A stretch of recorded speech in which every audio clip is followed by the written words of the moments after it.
Hello hi friends, ನಮಸ್ಕಾರ. ನೀವು ನೋಡ್ತಾ ಇದ್ದೀರಾ ಇನ್ಫಾರ್ಮರ್ ಹುಡುಗ ಚಾನಲ್. ಇವತ್ತು ನಾನು ನಿಮ್ಗೆ ಏನು ತಿಳ್ಸಕ್ಕೆ ಬಂದಿದ್ದೀನಿ ಅಂದರೆ, ನೈಋತ್ಯ ಇಲಾಖೆಯ ಲೋಕೋ ಪೈಲಟ್ ಹುದ್ದೆಗೆ ಸಂಬಂಧಿಸಿದಂತೆ ಒಂದು ಕನ್ನಡಿಗರಿಗೊಂದು ಬಿಗ್ ಶಾಕ್ ಅಂತಲೇ ಹೇಳ್ಬೋದು. ಅದೇನು ಅಂತೇಳಿ ಈ ವಿಡಿಯೋದಲ್ಲಿ ತಿಳಿಸ್ಕೊಡ್ತೀನಿ ಫ್ರೆಂಡ್ಸ್. ಅದಕ್ಕೂ ಮುಂಚೆ ನೀವಿನ್ನೂ ನನ್ನ ಚಾನಲ್ಗೆ ಸಬ್ಸ್ಕ್ರೈಬ್ ಆಗಿಲ್ಲ ಪ್ಲೀಸ್ ಸಬ್ಸ್ಕ್ರೈಬ್ ಮಾಡಿ ಫ್ರೆಂಡ್ಸ್. ಹಾಗೆ ಕೊನೆಯ ತನಕ ವಿಡಿಯೋ ನೋಡಿ. ನಿಮ್ಗೆ ಇಷ್ಟ ಆದರೆ ಲೈಕ್ ಮಾಡಿ ಫ್ರೆಂಡ್ಸ್. ನಿಮ್ಮ ಅನಿಸಿಕೆ ಏನು ಅದನ್ನು ಕಮೆಂಟ್ ಬಾಕ್ಸ್ನಲ್ಲಿ ಕಮೆಂಟ್ ಮಾಡಿ ಫ್ರೆಂಡ್ಸ್. ಅದೇನು ಅಂತೇಳಿ ಹೇಳ್ತೀನಿ ಫ್ರೆಂಡ್ಸ್. ಈಗ ಏನಂತೇಳಿ ಅಂದರೆ, ಈಗ ಆಗಸ್ಟ್ 3ನೇ ತಾರೀಕು ಲೋಕೋಪಯೋಗಿ ಪೈಲಟ್ ಹುದ್ದೆಗೆ ಮುಂಬಡ್ತಿಗೋಸ್ಕರ ಎಕ್ಸಾಮ್ನ ಕರೆದಿತ್ತು. ಅದರಲ್ಲಿ ಸುತ್ತೋಲೆನೇ ಓಡಿಸಿದಾಗ ಈಗ ಕನ್ನಡಿಗರು ಹಲವಾರು ಮನವಿ ಪತ್ರ ಬರೆದ ಮೇಲೆ ಕೇಂದ್ರ ಸರ್ಕಾರಕ್ಕೆ ಕನ್ನಡಿಗರಿಗೂ ಸಹ ಈ ಎಕ್ಸಾಮ್ ಬರಿಬೇಕು ಅಂತೇಳಿ ಅವಕಾಶನ ಮಾಡಿಕೊಟ್ಟಿತ್ತು. ಆದರೆ ಈಗ ಆಗಸ್ಟ್ 3ರಂದು ನಡಿಬೇಕಾದ ಇದಕ್ಕೆ ಹಾಲ್ ಟಿಕೆಟ್ನ ಬಿಡುಗಡೆ ಮಾಡಿದ್ದಾರೆ.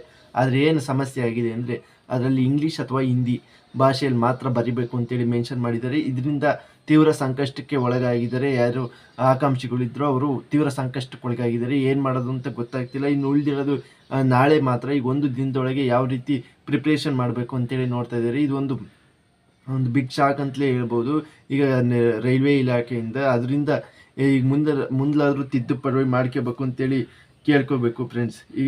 ಅದಕ್ಕೋಸ್ಕರ ಈ ವಿಡಿಯೋನ ಎಲ್ಲ ಕಡೆ ಶೇರ್ ಮಾಡಿ. ಈಗ ಇದನ್ನು ಲೋಕೋಪಯೋಗಿ ಇಲಾಖೆಗೆ ಒಂದು ಬುದ್ಧಿ ಕೆಲಸ ಥರ ಇದನ್ನು ಮಾಡಿ ಫ್ರೆಂಡ್ಸ್. ಇಲ್ಲಿ ಬೆಂಗಳೂರು ವಿಭಾಗದಲ್ಲಿ 278 ಇದಿದ್ದಾವೆ. ಹುಬ್ಬಳ್ಳಿಯಲ್ಲಿ 571, ಮೈಸೂರು ವಿಭಾಗದಲ್ಲಿ 130 ಹುದ್ದೆಗಳಿಗೆ ಪರೀಕ್ಷೆ ನಡೀತಾ ಇತ್ತು ಫ್ರೆಂಡ್ಸ್. ಆದರೆ ಇಲ್ಲಿಗ ಪರೀಕ್ಷೆಗಾಗಿ ಎಲ್ಲ ಸಿದ್ಧತೆ ಮಾಡ್ಕೊಂಡಿದ್ದಾರೆ. ಕನ್ನಡಿಗರಿಗೆ ಮಾತೃಭಾಷೆಯಿಂದ ಸಿಕ್ಕಿರೋದ್ರಿಂದ ಎಲ್ಲರೂ ಭರ್ಜರಿಯಾಗಿ ತಯಾರು ಮಾಡಿದರು, ಈಗಾಗಲೇ ರೆಡಿ ಆಗಿದ್ರು ಫ್ರೆಂಡ್ಸ್. ಆದರೆ ಇದು ಇಂಗ್ಲೀಷ್ ಹಿಂದಿಯಲ್ಲಿ ಬರ್ತಿರೋದು ಒಂದು ತೀವ್ರ ಸಂಕಷ್ಟಕ್ಕೆ ಆಗಿದೆ. ಆದರೆ ಇನ್ನೊಂದು ಹೇಳ್ಬೇಕು ಅಂದರೆ, ತಮಿಳುನಾಡಲ್ಲಿ ತಮಿಳ್ ಭಾಷೆಗೆ ಪ್ರಾತಿನಿಧ್ಯ ಕೊಟ್ಟು ಆ ಭಾಷೆಯಲ್ಲಿ ಬರಿಬೇಕು ಅಂತೇಳಿ ಅನೌನ್ಸ್ ಮಾಡಿದ್ರು, ಅವರಿಗೆ ಕೊಡ್ತಾ ಇದ್ದಾರೆ. ಆದರೆ ನಾವು ಕರ್ನಾಟಕದಲ್ಲಿ ಹೇಳಿದ್ದಕ್ಕೆ ಕರ್ನಾಟಕದಲ್ಲಿ ಕನ್ನಡದಲ್ಲೇ ಬರಿಬಹುದು ಅಂತೇಳಿ ಅನೌನ್ಸ್ ಮಾಡಿದ್ರು. ಆದರೆ ಈಗ ಹಾಲ್ ಟಿಕೆಟಲ್ಲಿ ಇಂಗ್ಲೀಷ್ ಮತ್ತು ಹಿಂದಿ ಭಾಷೆಯಲ್ಲಿ ಕೊಡ್ತಾ ಇದ್ದಾರೆ. ಇದು ನಮಗೆ ಆಗ್ತಿರೋ ಒಂದು ದೊಡ್ಡ ಅನ್ಯಾಯ ಅಂತಲೇ ಹೇಳ್ಬೋದು ಫ್ರೆಂಡ್ಸ್.